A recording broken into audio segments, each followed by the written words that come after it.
How you doing, YouTube? Matt with Massive Beer Reviews, back with yet another review. And a little bit of cream ale time. Imperial cream ale. New school pseudo-imperial cream ale, I guess you would say, in the form of Carton Brewing's Irish coffee. Haven't had this yet. Never had this. I've had the base for this, their regular coffee. It's a really cool fucking beer. The whole regular coffee thing, it's just basically a super imperialized cream ale. I dig it because they're going for Jersey born and bred, even though I've lived in Pennsylvania quite a while. And the whole premise behind it was that, cup of coffee, you get it, the whole diner experience thing. And even though that's like, your commercial kind of shtick to sell stuff, it actually vibed that way for me. And that was really fucking cool. Didn't review it. Had it on a radio show I do, and we had Augie from Carton on. So really excited to give the Irish coffee version a whirl. Was supposed to get some last year. Sold out really quick. Was lucky enough to get a can of this year. So let's see what she's got. As far as what it says in can, Irish coffee, Imperial cream ale, ale aged with coffee, sorry, not aged with coffee, coffee added and aged in oak with nutmeg and mint leaves. So that's where you're getting your whole kind of Irish vibe from there. You're kind of doing like a little Irish coffee, like the Bailey style kind of thing going on there. 12% alcohol by volume, 20 IBUs, Carton Brewing. On the side here, we have story time, which is Irish coffee is a continuation of the regular coffee game. Our Golden Imperial Coffee Cream Ale has been finished on Irish wood and peppermint.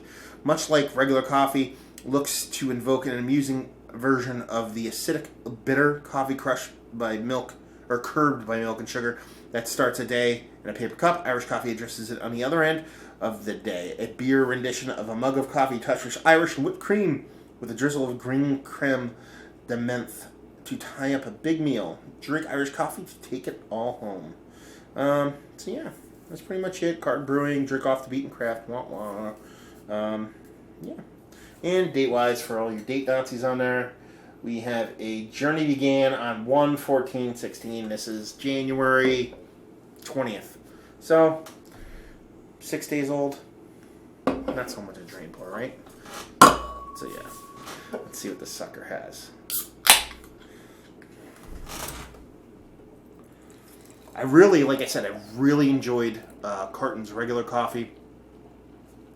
It was a well-made beer. It's one of my more favorite. That's the way you actually say that verb. Instead of favoriter, because that wouldn't be an actual word. Beers from them. So yeah, Pinky. A little bit more north than white, but just south of khaki. Nice pillowy creaminess to it. Pretty robust carbonation, not explosive. But it's got a nice hazy, creamy kind of double IPA kind of vibe going on it. And color-wise, golden, touch of brown, maybe a touch of red in there. So yeah, I mean, it's like a cream ale with a little bit more activity going on in it. So let's get a nose on the sucker. You get this really nice roast. And it's a coffee roast. It's not an espresso roast. It's not a macchiato roast. It's not whatever kind of roast you're talking about. It's straight up coffee. Definitely getting mint out of this sucker. Not getting much wood. I'm getting that coffee. In turn, I'm getting like a subtle, like a wood smokiness. Almost not smokiness, but yeah, maybe even a little bit of kind of like a lactosey kind of vibe at it. Very subtle, but that coffee leads the day. But it's got the coffee with that sweet kind of mintiness, a subtle not subtle, actual decent peppermintness. I guess that's how you'd actually say that. Decent amount of peppermint in there, but not overly sweet. Yeah, it smells green. Not coffee-wise, like that mintiness smells like fresh and bright, where the coffee smells like brewed but not overly bittering. Yeah, I mean, she smells fucking cool, is what she smells like. So yeah, she looks cool, she smells cool.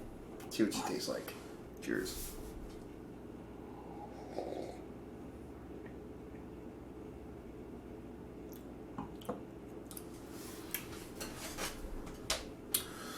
First things first. This is a 12% beer, which is really fucking dangerous. because it drinks so easy. It's not even funny. You're definitely getting like a cream ale vibe there. You're getting a nice creaminess, not to be that on the nose. Nice creaminess, but it's not a dense beer, which is what cream ales should be. You're getting that coffee, and this is like their regular coffee, and that it's a non-bitter coffee, or like how they put it on a can. You're getting coffee, but you're also getting the cream and sugar in it. So you're getting a little bit of, you're getting that coffee notes, but you're also getting enough cream and sugar to kind of balance it out, so you're not getting like a black coffee kind of vibe off of it.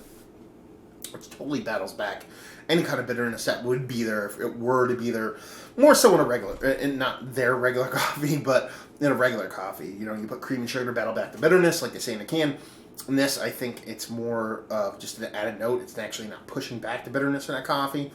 And that mintiness, the nice kind of, that's where the Irish part comes in. It's very subtle, but it's just the right point.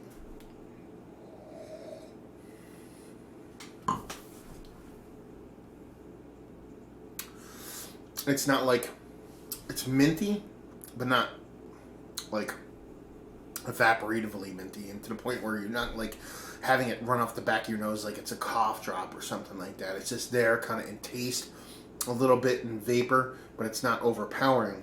It's added another dimension to the beer. It's all very soft, very subtle, really not overpowering or brutal in any form or fashion.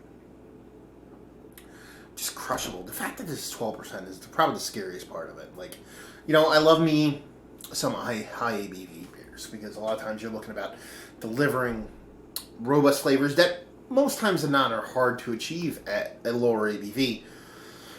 This is kind of doing the opposite in a really fun way. Is it's delivering really soft, really drinkable, almost crushable flavors at a really low ABV.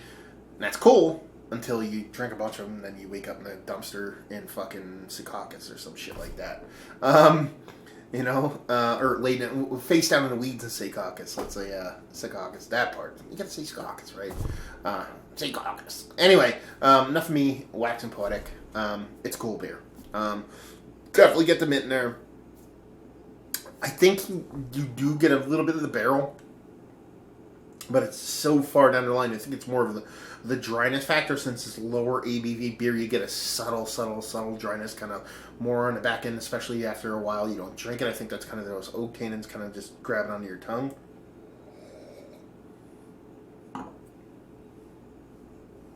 You get that subtle mintiness overlaid on top of that creamy, milky, lactosey kind of coffee thing, and then and just a really fucking solid base beer. So yeah, this is one of the cooler beers that they produce. They do cool beers. A lot of my friends, I don't want to say a lot of my friends, a lot of their beers, their base beers are really well, cleanliness is the key. They make really nice beers. Everything's really clean. When they start to kind of go off in the beaten path, whether it's Starsis with their kind of, I think that was the one that they had with the saffron, or whether it be their, what was the one, they did a lemon drop hopped coffee beer, SS Chef, I think is what it was. That beer where you had a lemon and coffee playing off each other, and then you had this, the Irish coffee and the regular coffee. Apparently there's a lot of coffee stuff going on, but they do more than that. They're really nice beers on the edge of what's normal, but not over the top to where they're ostentatious. And I think that speaks a lot to the brewery and to the owner. You know what I mean? He was an ex-food blogger, so you know what I mean. He's all about pairing with flavors and stuff like that. It really comes through in the beer. So let's talk about it. It's one of the cooler beers I've had as a. Let me rephrase that. Boom. It's one of the better cream ales I've had as of late. Yes. I've had some really good cream ales. Do you know what I mean? Believe it or not, I really like Hardywood's cream ale. I'll drink me a Jenny Funk cream ale. I don't give a fuck. All that shit works for me. But this one kind of takes it to another level, so it's very cool. Is it one of the more interesting beers I've had as of late? Yes, just sneaking in the back end. I think their SS Chef is a bit more interesting because the lemon playing off the coffee was a bit more impactful, but this is softer, more cohesive, and really fun, cool. Less impact, but more softness, more in line, I guess you would say, for the lack of a better term. So it's really fun, cold beer. Would I buy it again? Yes. I was lucky enough to have this gifted to me by speak correctly, my buddy George. He gave this to me. Thank you, George. So yeah, I believe this is $15 to $18 a 4-pack. You internet nerds can correct me if I'm wrong, or your pricing nerds, because I'm an internet nerd because I post shit on the internet. Anyway, and availability, last year I couldn't get it. This year I did, and I think it's a little bit more readily available this year. So by the time I post this, I'm sure it's gone, which sucks for you. So hey, I'm that guy posting videos about shit you can't get. But yeah, it's just a really cool fucking beer. That mintiness is so soft, combined with that coffee, and a really nice base beer. It's just really fucking cool. If you like what way like this, if you like regular coffee, obviously. If you like cream and 2 sugars coffee in general life, but you like beer. If you like subtle mintiness in your beer, whether it be, because it's got that kind of mintiness I like in beer. Like some people kind of overshoot it with a little bit too much, I guess you would say. But there's some Russian Imperial stouts that do it, some stouts, some ales that really nail that kind of subtle, nice balance of mintiness. So if you like that flavor profile in your beer, but you don't want too much, then you'll definitely like this beer. So there you go. Another review in the books. Hopefully you guys enjoyed the review. If you did or you didn't or somewhere in between, please leave a comment in the comment section below. Like, subscribe, all that fun stuff. If you want to check us out anywhere else on the internet, you can. Facebook, Twitter, Instagram, Untapped, Massive Beers, and all 4 of those places. And yeah, another review down. So hopefully you guys enjoyed the review. Hopefully enjoying a nice coffee-based beer right now. And hope to see you next time. Cheers.